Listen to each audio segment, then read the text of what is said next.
Começa agora mais um Armazém da Tecnologia, sempre falando das tecnologias que estão no nosso dia a dia. Hoje em dia, tem gente que a gente nem tem certeza se existe de verdade, porque a gente só consegue ver nas mídias sociais, nos blogs, Facebooks, Twitters, Instagrams. Parece que são personagens de ficção que influenciam grupos muito grandes de pessoas. O Zé Luiz Goldfarb pode parecer um destes, porque ele vive nas redes sociais. Mas não, ele também está presente nos lugares e nos eventos em que ele se propõe a participar. Como estar em todo lugar ao mesmo tempo? Zé Luiz vai contar pra gente, não sai daí que a gente volta já.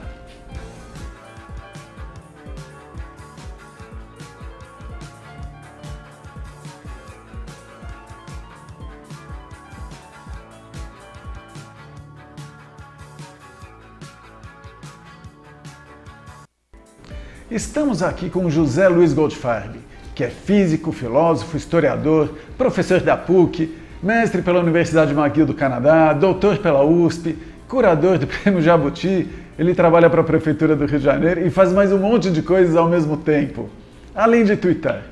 Bom dia, Zé Luiz. Bom dia, Jaime. Bom dia, nossos internautas aí que nos acompanham através da web. É uma satisfação muito grande poder estar aqui falando com você e com o teu público sobre tecnologia nesse grande armazém que virou nosso planeta. O prazer é todo nosso. Conta pra gente, como você consegue fazer tantas atividades ao mesmo tempo, Zé? Bom, na verdade, eu sempre digo até para os meus alunos, né, quando eu dou aula na PUC, lá na pós, e eu chego na aula e falei, bom, vocês leram o que eu pedi para ser lido, né? E o pessoal, algumas pessoas, não li porque não deu tempo, né? Daí eu falo assim, pô, tempo é a única coisa que você tem, né? A gente brinca assim, quando a pessoa morrer, né? Daí acabou o tempo dela nessa vida. Mas enquanto ela está viva, mesmo que eu prender ela, torturar, fechar, arrancar tudo que ela tem, o tempo é dela. Então, eu sempre gostei dessa história de aproveitar o tempo. Isso desde pequeno, né? Hoje em dia, já aproveitando a tecnologia, né, eu uso muito a agenda, né, eletrônica, né, que está aqui no bolso, que está na nuvem, que está no computador, e parte do meu tempo é organizar o meu tempo na agenda. Então eu acordo e vou seguindo as coisinhas que estão lá. Então o segredo é esse, tudo muito organizadinho, né? Deixo folga, né? Se vê a gente tomar um café da manhã aqui na Paulista, porque eu cheguei cedo para a gente papear um pouco mais. Então, sempre até chegando cedo no lugar e nunca saindo correndo, né? Então eu acho que a gente tem que viver intensamente o tempo, mas com prazer, com gosto, curtindo, né? Para você funciona mesmo aquele ditado que diz, se você quer pedir alguma coisa para alguém, peça para quem está ocupado. Isso é que eu aprendi essa frase com um grande inspirador, acho que da comunidade judaica aqui em São Paulo, Leon Pfeffer, né? Que dizia exatamente o que você falou. Quando você quer alguém para fazer alguma coisa, acha alguém bem ocupado. O Leon tinha uma coisa que eu também tinha, né, sem querer, antes da agenda eletrônica, da Palm e tudo, ele tinha uma folha de papel que ele dividia com os dias da semana e anotava com a mãozinha dele assim, os compromissos, era um atrás do outro, né? E eu também, desde a adolescência, criei essa folha de papel. O dia que surgiu a agenda eletrônica, foi uma delícia, né? Porque daí eu pude programar, ter no bolso, né? Eu sempre tive logo no início a Samsung tinha uma Palm celular, né? Que era um tijolo. Em que ano foi isso? 2002, 2001, né, que a gente já tinha a tecnologia da Palm, já tinha que era legal, a Palm já sincronizava com o computador, mas não estava na rede, né?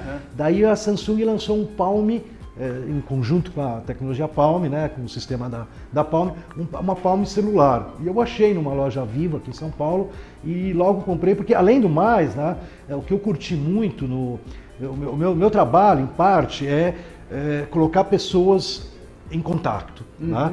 Eu faço networking, parte das relações públicas. E o que foi legal? Não só virtualmente, fisicamente. Você Isso diz, antes né? até do virtual, entendeu? Antes até do virtual. Tá. Então, mas hoje, com o virtual, obviamente, isso é muito mais forte, né? Vamos dizer, se ampliou muito, né? Estou ligado a pessoas que estão nos Estados Unidos, na Inglaterra. Às vezes alguém está na Inglaterra e quer uma receita de uma comida judaica para poder fazer lá. Então, enfim, tem muita coisa que você vai transando. Mas o que foi legal com esse Palm celular e depois com os celulares, iPhones e todos da vida, é que eu pude colocar, a partir de 2002, 2003, todos os contatos ali para mim poder saber quem estava me ligando. Isso foi crescendo, eu tenho, sei lá, 18 mil contatos bem qualificados. Então, por exemplo, às vezes alguém precisa de um telefone, né, lá da Hebraica, da PUC e tal, e as pessoas às vezes, em vez de sair buscando, ligam para mim que eu já tenho na hora, já mando para um SMM, então, SMS. Então, essa, vamos dizer assim, dimensão organizativa, né? E depois que entrou a nuvem, é mais lindo ainda, porque daí você está tranquilo, pode quebrar o bicho, pode pifar aquilo, está tudo disponível para mim acessar de qualquer lugar, né? E falando em mídias sociais, quando que você migrou para fazer esses contatos pelas mídias sociais? Pois é, mídias sociais é um caso interessante na minha vida, porque eu pensei, né, como muita gente, uma certa barba grande, branca, né, que já ficou, sabe aquela brincadeira, ficou para a próxima encarnação? Né? Essa vida não dá mais, é tanta coisa que eu já fazia, estava na época, 2009, né? Eu estava com um projeto de Tocantins, Mato Grosso do Sul, Espírito Santo, Vale do Paraíba, Governo do Estado de São Paulo, deixa eu ver se ainda tinha Belas Artes, acho que ainda tinha Livraria Belas Artes. Você tinha que estar presente PUC, fisicamente. Em um monte de lugares, continuo estando presente, me desloco para burro pelo Brasil e tudo mais.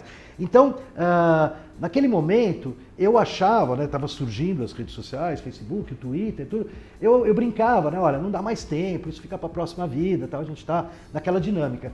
E tem um rapaz, o Rafael Merel, que é o meu ajudante, assim, de campanhas publicitárias, Festival de Cinema Judaico da Hebraica, campanha de leitura em São Paulo, campanha da leitura no Rio. O Rafael trabalhou em várias grandes agências. A gente começou na DM9, hoje ele está na Young Rubica, passou pela Fischer América, passou por várias. Okay. E quando ele estava na Fischer, em 2009, eu fui buscar uma campanha que ficou pronta, né, do Festival de Cinema Judaico da Hebraica. E daí quando terminou, ele falou, Zé, aguenta aí que eu preciso falar com você. Como era perto de 2008, né, que teve a crise internacional, eu até pensei naquele momento assim, putz, será que acabou o patrocínio? O chefe dele, o Eduardo, falou, chega dessa... Porque eu sempre vou trazendo demanda, né? Ele me faz uma coisa, eu vou pedindo outras, né? E faz tudo na responsabilidade social, então fica muito bonitinho, ganha prêmio internacional, ele tem mais liberdade para criar. Enfim, eu sou um bom cliente, né? Que ele até leva junto quando muda de agência. E ele falou para mim, não, fica tranquilo, não é por causa da crise, não estamos cortando tua conta, acabamos de ganhar um prêmio do Cone Sul lá em Buenos Aires, estamos bem aqui na agência, né? A conta tá boa. Mas a gente preparou uma campanha para o Twitter. Você vai colocar uns poemas dentro. Falei, Twitter? Rafa, olha para cá, meu. Não dá, né? E ele falou, você tem um iPhone. Eu tinha ganho da minha esposa naquele ano, ela achou legal para mim, por causa das agendas e tal, ter um iPhone. Ele falou, quem tem um iPhone é só baixar o aplicativo do Twitter, porque o Twitter está na tua mão. E além do mais, você tem uma equipe, na época eu estava na Secretaria da Cultura do Estado de São Paulo, uma equipe é só você treinar uma ou duas pessoas, vocês vão criar um Twitter ligado à leitura, que vai fazer uma campanha de promoção. Então você põe Fernando Pessoa, você pega a Tabacaria, um grande poema, não sou nada, nunca serei nada, blá blá blá. Você vai pegar esse poema, vai colocar pedacinho, de repente você põe o link para o cara curtir o poema inteiro. E a mesma coisa você pode fazer com um conto do Machado de Assis, blá blá blá. Bom, enfim, o Rafa é um bom vendedor de peixe, ele me convenceu, e como ele diz, hoje em dia ele criou um monstro, né? Na verdade, o que aconteceu? Eu me apaixonei. Então, 5 anos, são 5 anos de Twitter. São 5 anos de Twitter, o Facebook fez aniversário agora, 10 anos dele, fez aquele filminho de cada pessoa, né? Então eu vi o meu filminho, descobri que eu entrei em 2011, estou há 3 anos, é isso? 11, 2, 3. 3 anos no Face, o Face também eu acabei crescendo muito, e daí tem o Instagram, tem um monte de redes hoje em dia que você participa. O que aconteceu comigo foi o seguinte, logo que eu entrei no Twitter, né, eu também não sabia, né, comecei a fazer a campanha lá do Rafael Merel, da Fischer América na época, tudo, e começou a ir legal, né, teve um certo retweet e tal. Daí aconteceu uma coincidência, né, eu fui para Israel acompanhar o meu afilhado lá, o André Diamante, que era campeão de xadrez e tal, para jogar uma Maccabiada lá em Israel. Era a primeira vez que ele jogava com os adultos, antes ele ter jogado com a molecada. E aconteceu uma coisa, por incrível que pareça, apesar de todo o high-tech de Israel, naquele ano, por uma questão de verba, de segurança, o campeonato de xadrez na Maccabiada é como uma Olimpíada a cada 4 anos, não foi online. Porque geralmente xadrez, você compra uma tecnologia e todos os tabuleiros, a hora que você mexe, você pega aqui no teu celular, você acompanha a partida. Não estava online. porque eles, por corte de verba, quando acabava a partida, alguém digitava os lances, daí você assistia. O que eu fiz? Eu peguei meu iPhone, tinha um Wi-Fi lá na sala, e fui fotografando a partida ao longo do tempo. E criou uma galera aqui no Brasil, e por sorte... Já criou um grupo específico. Um grupo que durante 10 dias, com 600 pessoas, foi crescendo, tá certo? Ó, o Goldfarb está transmitindo o Diamante, era o nome do moleque, lá em Israel, né? O que aconteceu? No final da história, ele ganhou o ouro, foi minha última tweetagem, assim, gold, né? O Goldfarb foi legal e tal. Ele ganhou o ouro, e a gente tinha que correr até para a cerimônia de entrega de medalha. A última partida foi um sofrimento, ele tinha que empatar, empatou, mas foi duro e tal. E essa transmissão me mostrou, aí voltando ao que você falou, uma coisa que para mim pegou muito bem, não é? Sabe, cada um, como cada pessoa do jeito que é, tem uma relação na rede diferente. Eu descobri que essa fronteira, essa membrana, né, entre o presencial, o Andrezinho estava em Israel, né, em Natânia, lá jogando num hotel, tal, as partidas. E eu transmitia, assim, por exemplo, um lance da partida, um lance importante, e de repente jogava para a janela, as ondas do mar ali batendo na praia. Você está entendendo? Quer dizer, eu aprendi que tem uma forma de você participar das redes, conseguindo passar para quem está te seguindo, quem está interagindo com você, muita dimensão do que você está vivendo presencialmente. Né? Tanto que a gente, desde então, desde 2009... E aproveitando uma oportunidade única, porque... Tudo é único. Aquele momento... Ninguém teria como estar lá naquele momento, então foi uma oportunidade para você fazer isso, né? Então, daí, a partir de então, eu me dediquei bastante, me dedico até hoje, a transmitir coisas que estão acontecendo. Então vai ter um congresso sobre o livro digital. Né? Minha praia também é muito grande, é a parte de literatura. Então vai ter um congresso do livro digital, onde vão se debater o futuro da leitura, o futuro do suporte para a leitura e tudo mais. Então eu vou para o evento, hoje em dia já tem até uma equipe profissional, já tem um assistente que vai junto, e a gente usa uma hashtag, né, e joga no Twitter, no Face, né, joga nas redes, trechos do que estão acontecendo. O que acontece muitas vezes é que você cria uma plateia altamente qualificada, tá certo? Cláudia Costini, a chefe lá do Rio, às vezes quando eu estou num debate aqui sobre literatura, eu dou um toque pelo Twitter para ela, ela manda uma questão para a mesa.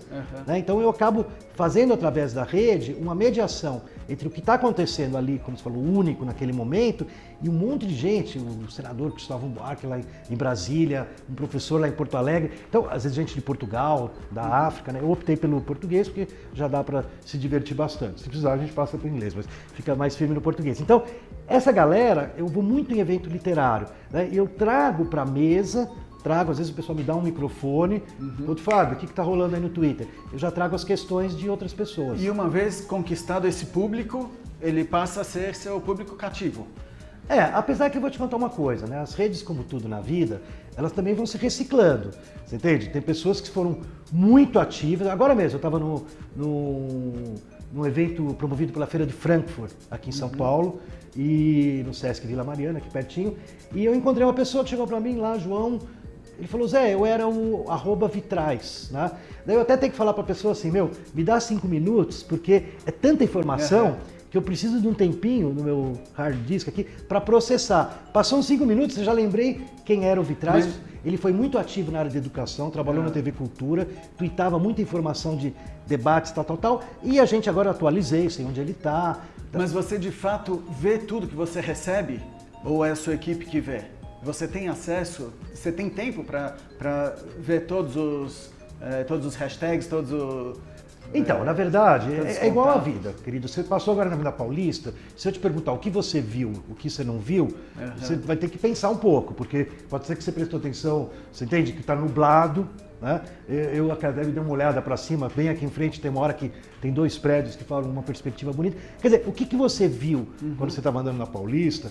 O que eu quero dizer é o seguinte, a rede social é uma extensão do mundo, da vida, tá certo? Então, isso que eu te falo, eu interajo, obviamente, 1 minuto dentro do Twitter não é 1 minuto aqui no nosso papo na televisão.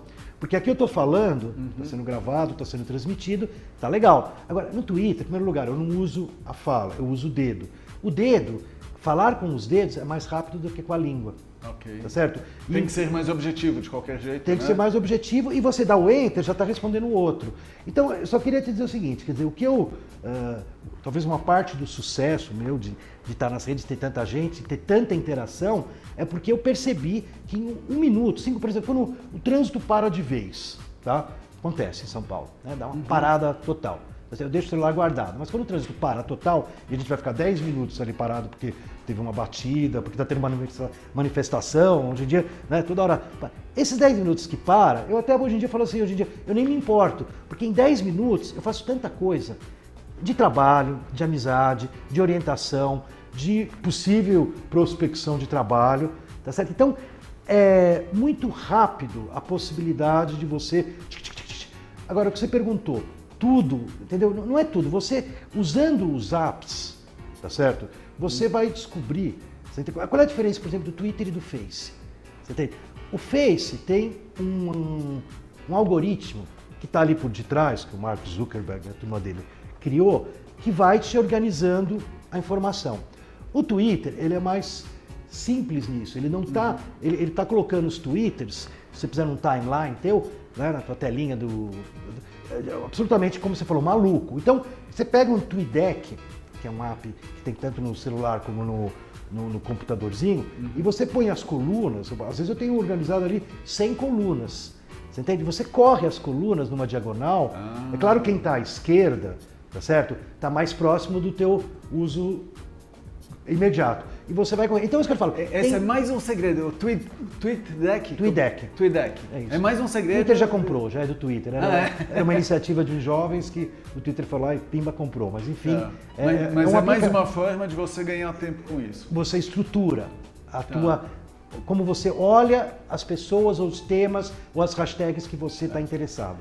Essa dinâmica do Zé Luiz já vem há muitos anos, porque ele já foi livreiro e ele me contava que ele já fazia mais ou menos esse tipo de trabalho.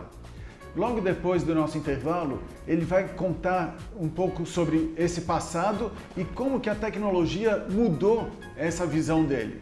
Não sai daí que a gente já volta.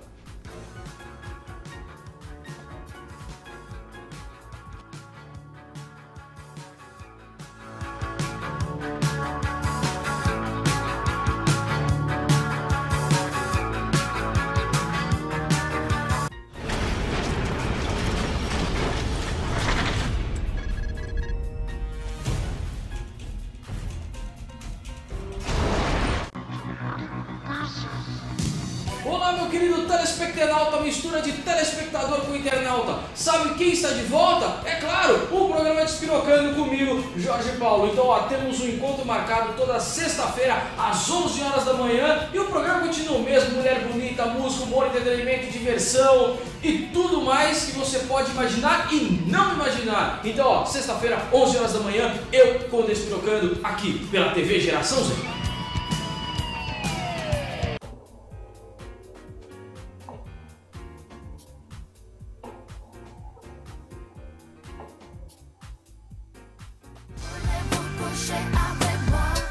Olá, eu sou Cíntia Santos, estou aqui na TV Geração Z e quero convidar vocês para o meu programa Sucesso em Foco, que será sucesso. Vem pra cá. Você acha que todo o PABX custa caro? Tem dúvidas na hora de escolher o PABX ideal para sua empresa? Procura uma solução diferente e inovadora em PABX? O Basics soluciona todas essas dificuldades. Ele faz tudo o que um PABX comum faz, como transferência de ligação, modo de espera, secretária eletrônica, entre outras funções, e ainda é mais econômico, principalmente após a compra. Basics, a palavra final em PABX.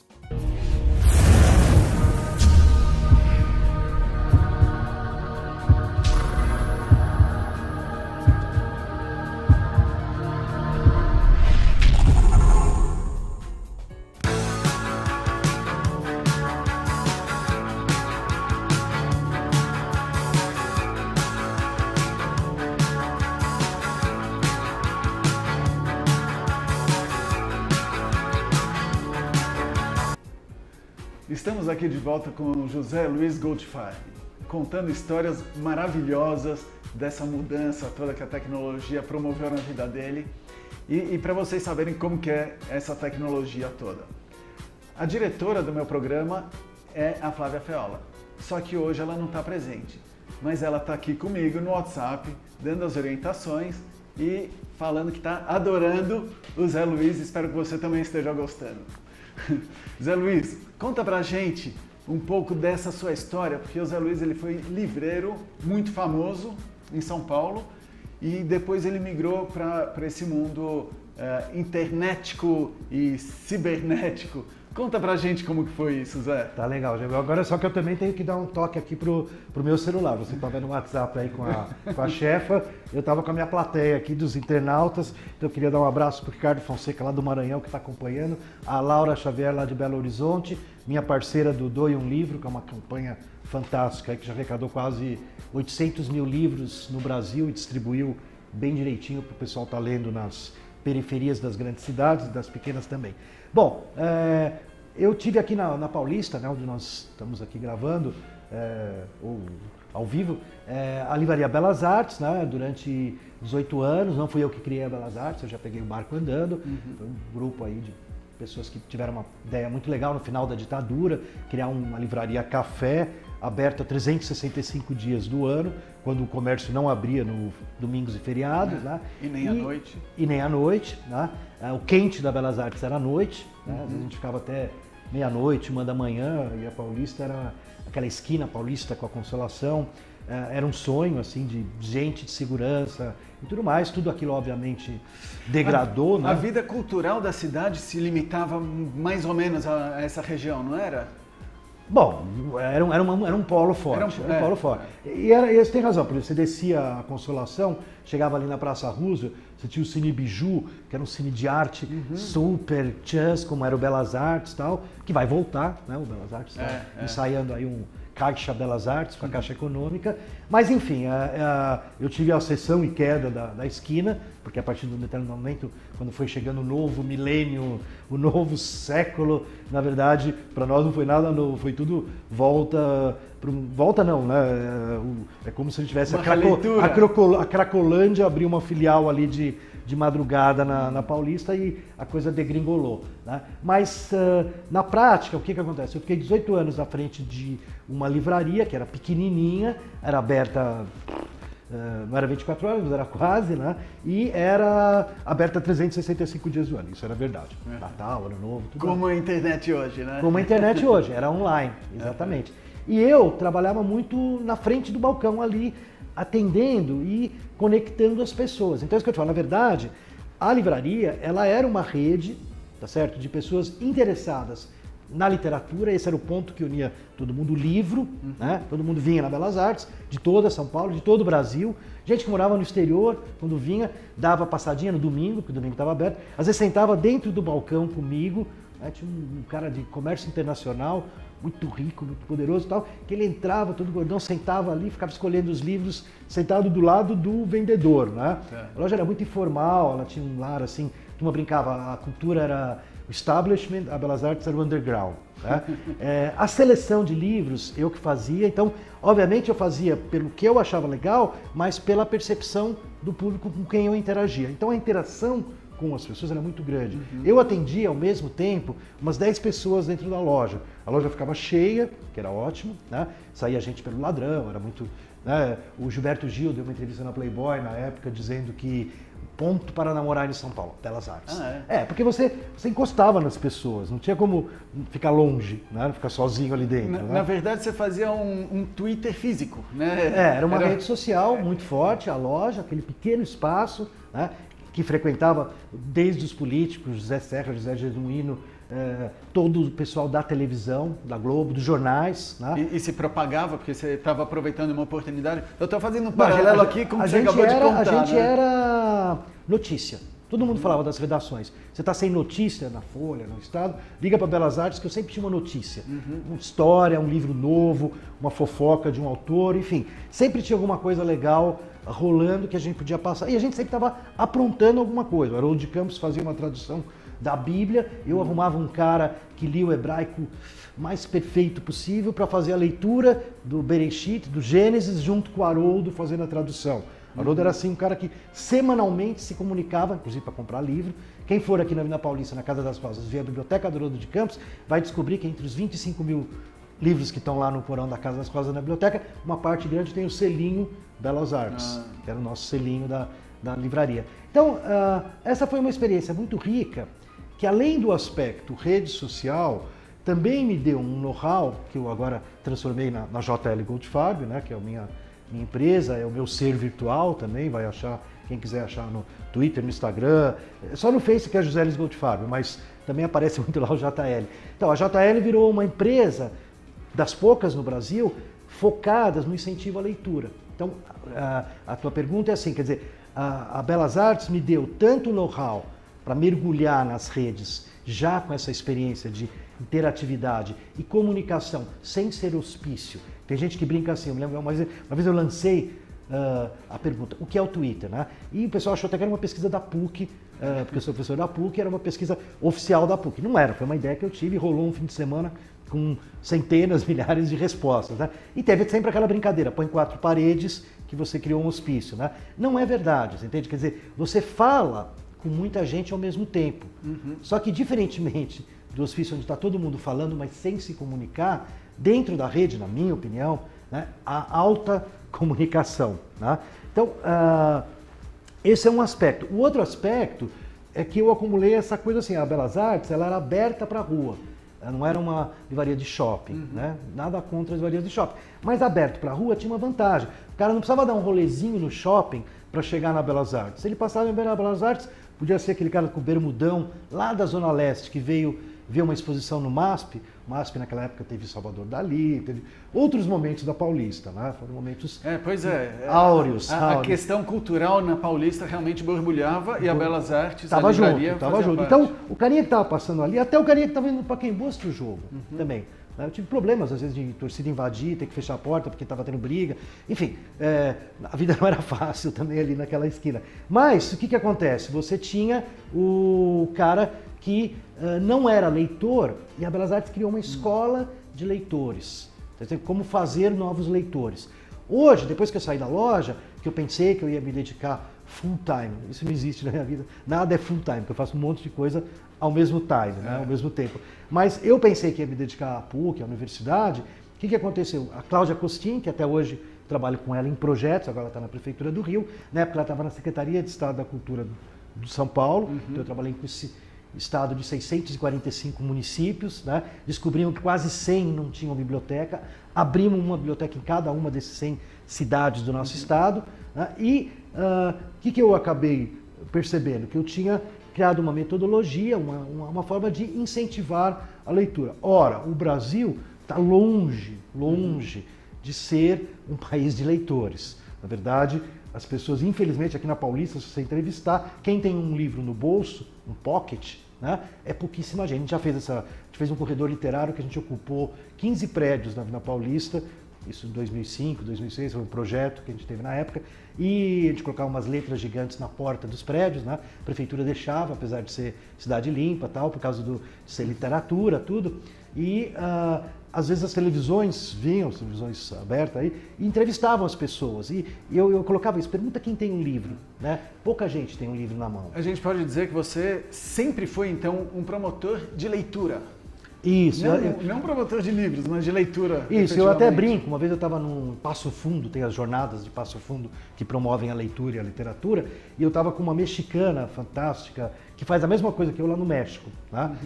Lá também tem... Hoje em dia, na verdade, assim, o planeta tem uma questão de incentivo à leitura. Mesmo os países avançados... Faz parte da evolução e todo mundo tem consciência disso. Isso, né? E é um problema, você entende? Há uma preocupação generalizada dos educadores, das pessoas que refletem a leitura, sobre o incentivo à leitura. Mas a gente brincou com a mexicana lá no Passo Fundo de que ela chamava o nosso trabalho, como você chamou agora, de promoção da leitura. E eu preferi usar a palavra incentivo, porque há uma associação do promotor de leitura do vendedor de livros, que eu acho legal. As editoras têm promotor que vão nos lugares, secretarias de educação, mostrar os seus produtos para vender, normal. O incentivo à leitura que eu me refiro, né, é, na verdade, algo que eu faço com fundações, com o terceiro setor. Tem bancos, o Itaú, por exemplo, recentemente está numa bela campanha de incentivo à leitura, contar história para crianças. E quando você fala de leitura, você não está falando de livro de papel? Pode ser e-book, qualquer Pode, coisa? Daí, inclusive, isso é um grande debate que está acontecendo, porque o pessoal fala, como você, né, que gosta do Machado de Assis, que gosta Dostoiévski, Tolstói, dos grandes clássicos, né, que requerem uma leitura concentrada, de horas seguidas virando as páginas, né, pode estar tão envolvido com VC, né, com essa coisa que assassina a língua no Twitter e tudo mais. Né? Então, eu acho, Jaime, que pelo contrário, como eu vivi o drama de conhecer o interior do Tocantins e ver a dificuldade, não tem banca de jornal na cidade, não chega livro físico, não tem transporte para levar. Chega um pouquinho que a gente levava na campanha lá, o apoio da empresa de energia, mas é diminuto. Então, pelo contrário, onde é que estavam os jovens à tarde? Lá em Peixe, em Gurupi, cidades pequenas do Tocantins. Estavam nas lan houses, estavam lá nos games. Então, eu percebo que a gente tem uma chance, nesse século XXI, de englobar muito mais gente na leitura usando o digital. Eu tenho muita, e eu aposto muito nisso. A campanha Doe um Livro, que a gente já vai, é o 5º ano que a gente já faz, que arrecada muito livro, não é só arrecadação, mas é pôr na cabeça daquele monte de jovem que está ali dentro da rede, que tem leitura, que tem livro, e ele pode ler no papel, pode ler no suporte eletrônico, isso tanto faz, né? O Zé Luiz, a gente colocou no flyer, no teaser dessa entrevista, que ele ia contar pra gente como conseguir tantos seguidores sem ser uma mulher gostosa e nem um jogador de futebol. E a gente tá vendo que ele tem muita coisa para contar. E Zé, eu prometo que eu vou te trazer de volta aqui, porque a gente tem mais muitas coisas para discutir. Eu quero ouvir o Zé Luiz falar ainda sobre o terceiro setor versus iniciativa privada, que ele trabalha muito nisso. E a gente vai ter aí um longo caminho pela frente de discussões. Zé, deixa aí o seu contato, por favor, e eu agradeço pela sua presença e vamos estar juntos de novo aqui. Parabéns, Jaime, parabéns ao Armazém da Cultura, a TV Geração Z, né? E vamos lá, JL Goldfarb, o arroba, né, no Twitter, no Facebook José Luiz Goldfarb, e pelas outras redes todas a gente vai se encontrando e cruzando nesse mundão, e também na rua também fazendo um monte de agitação. Valeu, muito obrigado. Não deixe de acompanhar a nossa programação no www.facebook.com/Armazém da Tecnologia. E na próxima terça-feira, às 9 da manhã, estaremos aqui na TV Geração Z. Até lá!